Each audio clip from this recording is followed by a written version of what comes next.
Basically, this video is me admitting that I'm going to declare my advocacy on both my faith in Christianity and my belief in the usefulness of medical marijuana.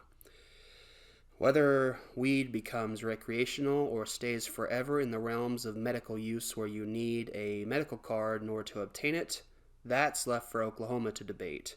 But as long as there is a conversation on whether or not it is useful for the family household and the very nature of the opportunity for it to be helpful for the psychological minds of individuals, that is what I'm going to do. So I'm declaring myself on behalf of Christianity and weed, and that's what this video is for.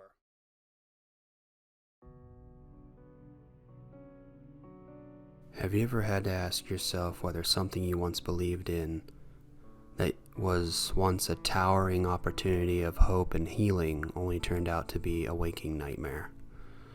That you who had ideas of, plans and dreams to be able to create advocacy for something only turned out to be something you'd eventually turn around and despise.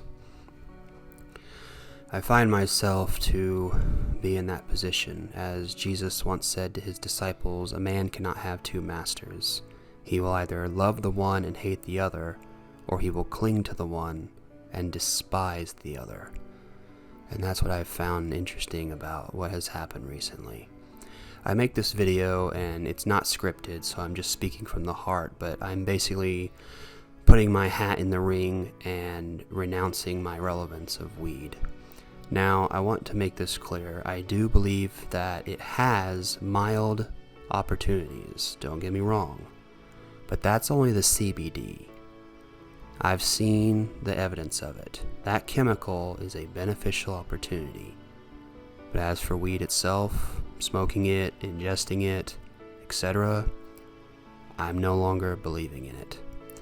I'd rather not specify why, but recently in my life I've come to, have a very nice cold wash of water on my face to realize that when you're alone and the devil is a prowling wolf, a lion, a monster, an invading force wanting to destroy you, and you're left alone with a deluded mind, he'll get you.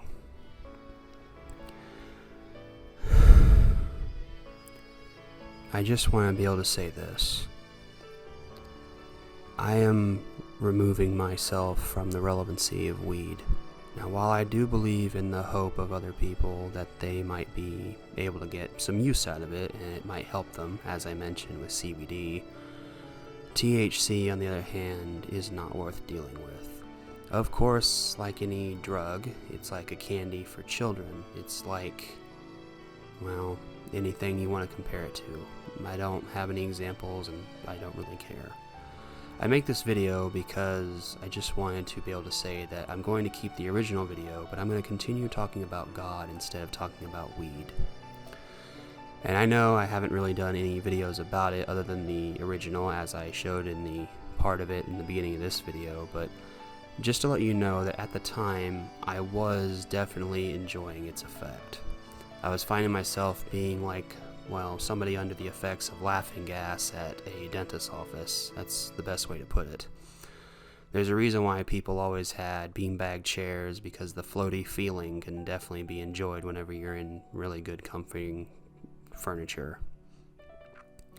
But that being said, there's a reason why I hope to be able to tell people about how when you're at your lowest point and not realizing the problems around you, you can be destroyed. So the best thing I can say is that I'm just wanting to tell people and warn them that if you believe in the hope of weed, I'd rather offer you the help of Jesus Christ and God above. Starting next year, I'm going to be doing a ministry about deliverance ministry to be able to help people learn about how casting out devils and cleansing can be a better effect. And people watching this might not think much of it or not even know what that is, but to put it in a way you might be more able to understand is simply to say it's the more accurate version of exorcism. as Jesus did in the days when he walked the earth in the flesh, commanding devils to be removed from a person by taking authority in the name of Jesus Christ. For as he said that they who believe, these signs shall follow them. They shall heal the sick, cleanse the lepers, cast out devils, and raise the dead. Of course, whenever you say that out loud, a lot of people either laugh or mock or scoff or will simply say, "Where is the evidence of this?" Well, you also have to remember that in a world where if the devil is real, and just humor me for a minute, if the devil is real and he's the being who knows that he can never go to heaven because he's kicked out forever, and he knows that his ultimate destination is the burning hell underneath our feet, what makes you think he'd ever want you to know that there is hope? What makes you think he'd ever want you to know that there is a better life without the relevance of pain and suffering? What makes you think he'd ever want you to know the truth? Oh, I'm certain there are many churches out there in the world. There are all kinds of faiths. As long as it's not the real truth, the devil does not care which lie you fall for. Even the churches that simply talk about God but never have the true relevance of it, for it's written, they have the image of godliness but deny the blood thereof.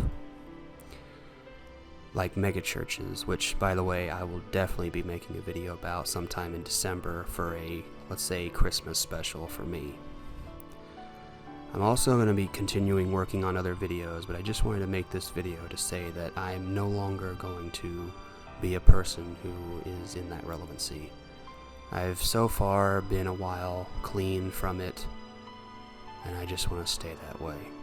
I'm also even giving up normal cigarettes and other such things because when you're addicted to something, it has a control over you. You feel like a puppet constantly moved by the strings. Do you want to be constantly controlled? Do you want to constantly feel as if you never really have control of yourself? Do you want to be a person who feels that every time you want to have a free thought, it comes from somewhere else, or is affected by something else?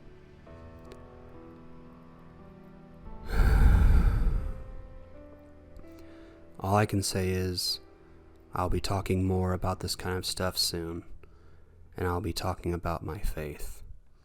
I'll be talking about deliverance, the love of Jesus Christ, my love for him, his love for humanity, and the very tears he sheds as people are in pain, and that there is a hope, that there is a chance, and as Jesus said to us, I give you the power to trample over snakes and scorpions. So until next time, I hope this has helped you. God bless, good journey, Christ loves you, and take care.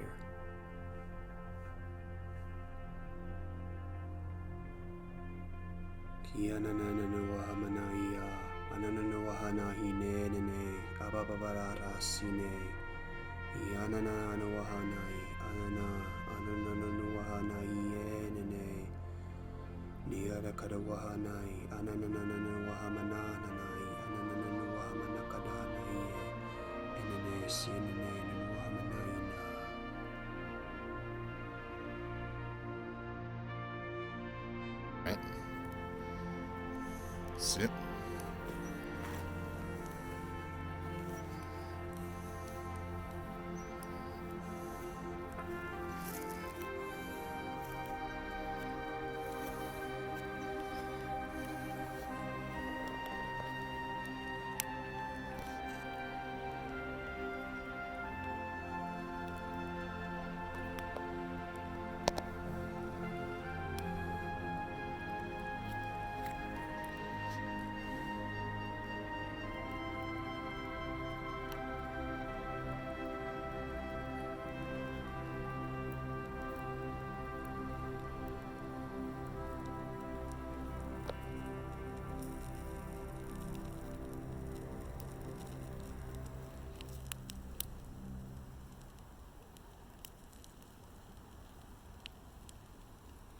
Well, that had some flavor.